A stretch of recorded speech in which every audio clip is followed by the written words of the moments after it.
I have 5 little rules that you can follow as you find your spark and bring your spark to life. The first is to go after the things that you want. The rule is you can go after whatever you want. You just cannot deny anyone else to go after whatever they want. So the point is you don't have to wait in line.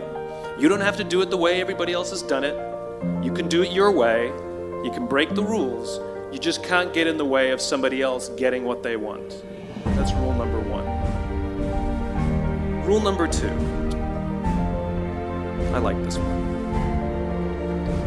In the 18th century, there was something that spread across Europe and eventually made its way to America called puerperal fever, also known as the Black Death of childbed.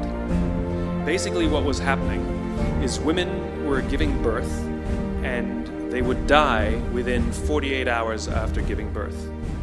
This Black Death of childbirth was the ravage of Europe, and it got worse and worse and worse over the course of over a century. In some hospitals, it was as high as 70% of women who gave birth who would die as a result of giving birth. But this was the Renaissance. This was the time of empirical data and science, and we had thrown away things like tradition and mysticism. These were men of science, these were doctors. And these doctors and men of science wanted to study and try and find the reason for this Black Death of childbed, and so they got to work studying, and they would study the corpses of the women who had died. And in the morning they would conduct autopsies, and then in the afternoon they would go and deliver babies and finish their rounds. And it wasn't until somewhere in the mid-1800s that Dr. Oliver Wendell Holmes, father of Supreme Court Justice Oliver Wendell Holmes, realized that all of these doctors who were conducting autopsies in the morning weren't washing their hands before they delivered babies in the afternoon. And he pointed it out and said, "Guys, you're the problem." And they ignored him and called him crazy for 30 years. Until finally somebody realized that if they simply washed their hands, it would go away. And that's exactly what happened. When they started sterilizing their instruments and washing their hands, the Black Death of childbed disappeared.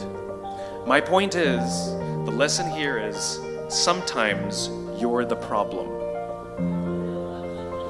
We've seen this happen all too recently with our new men of science and empirical studiers and these men of finance who are smarter than the rest of us until the thing collapsed. And they blamed everything else except themselves. And my point is take accountability for your actions. You can take all the credit in the world for the things that you do right, as long as you also take responsibility for the things you do wrong. It must be a balanced equation. You don't get it one way and not the other.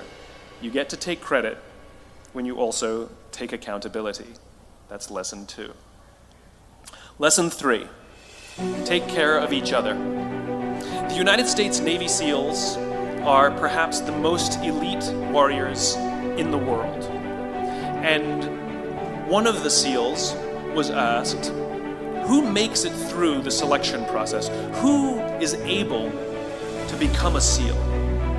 And his answer was, I can't tell you the kind of person that becomes a SEAL. I can't tell you the kind of person that makes it through buds. But I can tell you the kind of people who don't become SEALs. He says the guys that show up with huge, bulging muscles, covered in tattoos, who want to prove to the world how tough they are, none of them make it through. He said the preening leaders who like to delegate all their responsibility and never do anything themselves, none of them make it through. He said the star college athletes who've never really been tested to the core of their being, none of them make it through. He says some of the guys that make it through are skinny, scrawny. He said some of the guys that make it through, you will see them shivering out of fear.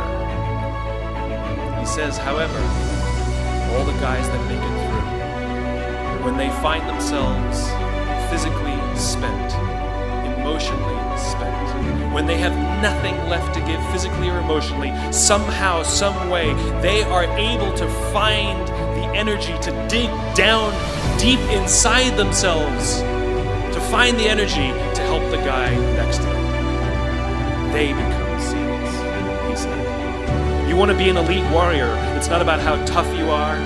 It's not about how smart you are. It's not about how fast you are. If you want to be an elite warrior, you better get really, really good at helping the person to the left of you and helping the person to the right of you. Because that's how people advance in the world. The world is too dangerous and the world is too difficult for you to think that you can do these things alone. If you find your spark, I commend you. Now, who are you going to ask for help, and when are you going to accept help when it's offered? Learn that skill. Learn by practicing helping each other. It'll be the single most valuable thing you ever learn in your entire life. To accept help when it's offered and to ask for it when you know that you can't do it. The amazing thing is, when you learn to ask for help, you'll discover that there are people all around you who've always wanted to help you. They just didn't think you needed it because you kept pretending that you had everything under control. And the minute you say, I don't know what I'm doing, I'm stuck, I'm scared, I don't think I can do this, you will find that lots of people who love you will rush in and take care of you. But that'll only happen if you learn to take care of them first.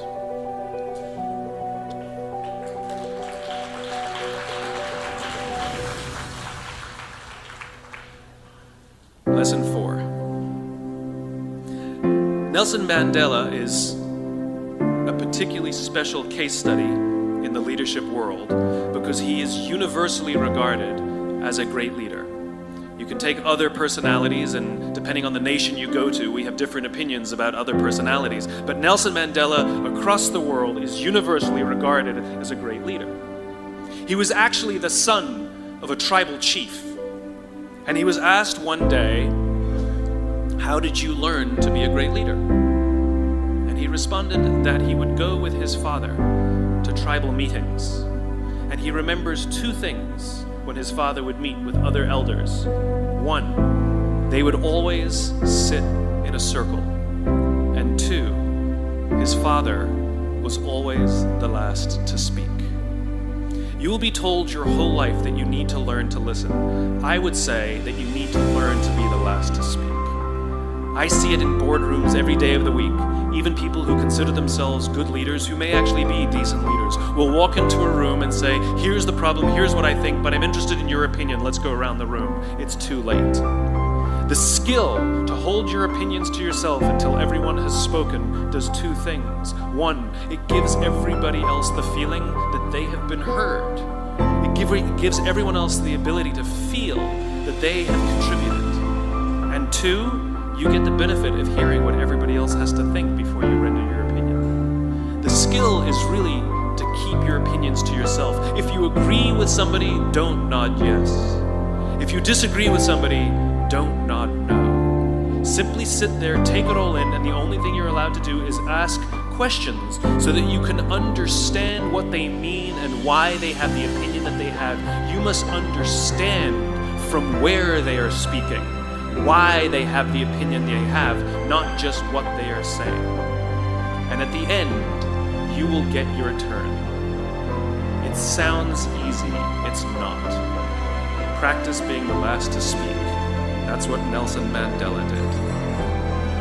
Number 5, my favorite one of all, true story. There was a former Undersecretary of Defense who was invited to give a speech at a large conference of about 1,000 people. And he was standing on the stage with his cup of coffee in a styrofoam cup, giving his prepared remarks with his PowerPoint behind him. And he took a sip of his coffee and he smiled and he looked down at the coffee. And then he went off script. And he said, you know, last year I spoke at this exact same conference. Last year I was still the undersecretary. And when I spoke here last year, they flew me here business class. And when I arrived at the airport, there was somebody waiting for me to take me to my hotel. And they took me to my hotel and they had already checked me in and they just took me up to my room. And the next morning I came downstairs and there was someone waiting in the lobby to greet me and they drove me to this here same venue. They took me through the back entrance and took me into the green room and handed me a cup of coffee in a beautiful ceramic cup. He says the lesson is, the ceramic cup was never meant for me. It was meant for the position I held. I deserve a styrofoam cup. Remember this. As you gain fame, as you gain fortune, as you gain position and seniority, people will treat you better. They will hold doors open for you. They will get you a cup of tea and coffee without you even asking. They will call you sir and ma'am, and they will give you stuff. None of that stuff is meant for you. That stuff is meant for the position you hold. It is meant for the level that you have achieved of leader or success or whatever you want to call it. But you will always deserve a styrofoam cup. Remember that. Remember that lesson of humility and gratitude. You can accept all the free stuff. You can accept all the perks. Absolutely, you can enjoy them. But just be grateful for them and know that they're not for you.